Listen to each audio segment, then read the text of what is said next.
So hello everyone.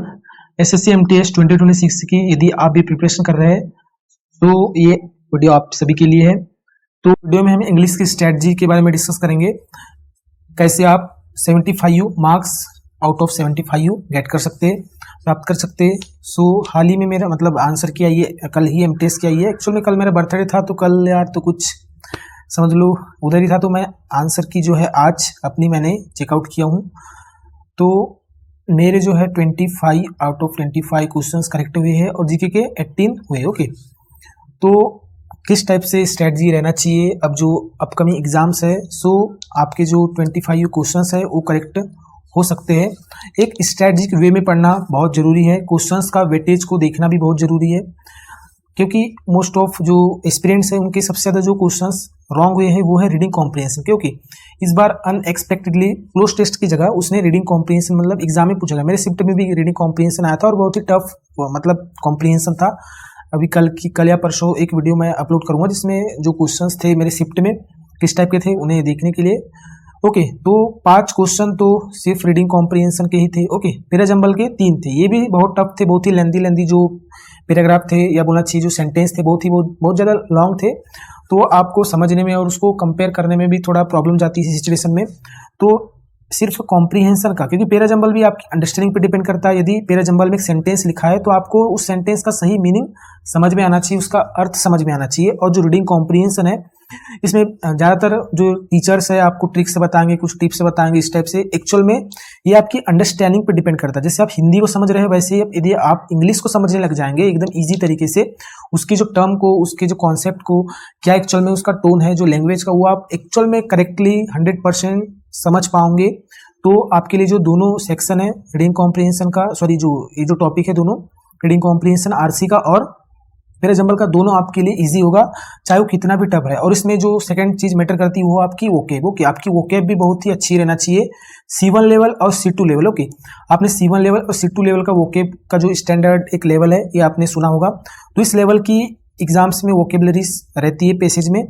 C1 level की जो लगभग मतलब 70% वोकेब मतलब रहेगा पैसेज में हो या फिर बोलना चाहिए एंटोनिम सिनोनिम में हो। और जो C2 लेवल जो थोड़ा टफ लेवल रहता है, इस लेवल की जो वोकेब रहती है ये भी इन दोनों में आपको देखने में मिलेगा, रीडिंग कॉम्प्रिहेंशन में या बोलो एंटोनिम सिनोनिम जितने भी क्वेश्चन है उनमें। ओके, तो आपको C1 और C2 लेवल की जो वोकेब है उसे भी स्ट्रॉन्ग करना पड़ेगा रीडिंग कॉम्प्रिहेंशन समझने के लिए। क्योंकि एक सेंटेंस में यदि आपको 2 से 3 वर्ड की, ओके, एक सेंटेंस में मान लो 10 वर्ड है, 10 में से 3 से 4 वर्ड के आपको मीनिंग यदि नहीं पता, सिर्फ मेन वर्ड जैसे बोलना चाहिए वर्ब क्या होती है, ओके, वर्ब का या कोई सब्जेक्ट है उसका यदि आपको मीनिंग नहीं पता, नहीं समझ में आ रहा है, तो आपको सेंटेंस आप उसको सही तरीके से आप समझ ही नहीं पाओगे। ओके, यदि सही समझ ही नहीं पाओगे तो आपको उस सेंटेंस का टोन, उसका जो टाइटल है, सब समझने में बहुत ज़्यादा प्रॉब्लम होगी।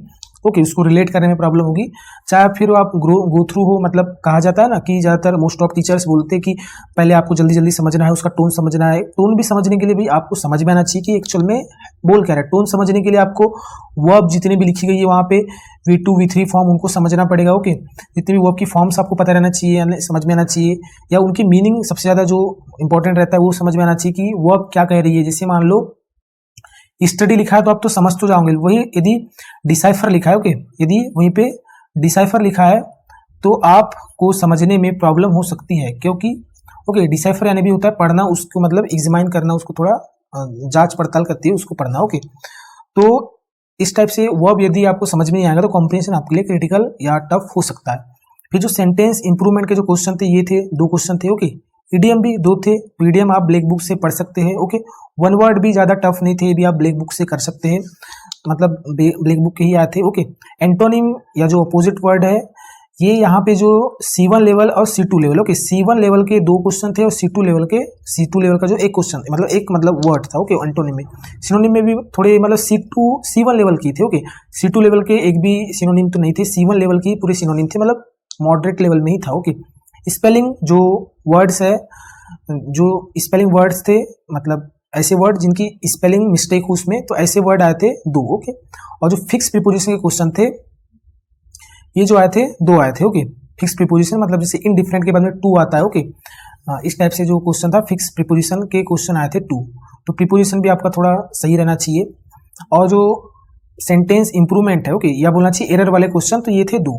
तो यह 2 से 3 का वेटेज रहता है। ओके, तो सबसे ज़्यादा जो वेटेज रहता है आपका कॉम्प्रीहेंशन का ही है। ओके, और ज़्यादातर एस्पिरेंट्स के जो क्वेश्चंस रॉन्ग हुए हैं इसी टॉपिक्स में हुए हैं, क्योंकि रीडिंग कॉम्प्रीहेंशन इस बार मतलब क्लोज टेस्ट की जगह मतलब कॉम्प्रीहेंशन आरसी आया था, पैसेज आया था। ओके, और बहुत ही टफ आया था बहुत सारी शिफ्ट्स में, कुछ शिफ्ट में पूछा होगा, मेरे शिफ्ट में तो आरसी आया था। ओके, तो अब जो है आप इस चैनल पे कनेक्ट हो सकते हैं कि अपनी मतलब रीडिंग कॉम्प्रीहेंशन को यदि आपको अच्छा ज़्यादा बोल्स्टर बनाना है, तो अच्छा उसको मजबूत बनाना है, तो ओके, डेली का मैं रीडिंग कॉम्प्रीहेंशन की एक क्लास अपलोड करूंगा with advance vocab. Okay, C2 level. Okay, ये जो आपने आई थिंक कुछ स्टूडेंट्स ने C1 और C2 लेवल का तो कुछ मतलब एडवांस जो लेवल है सुना नहीं होगा।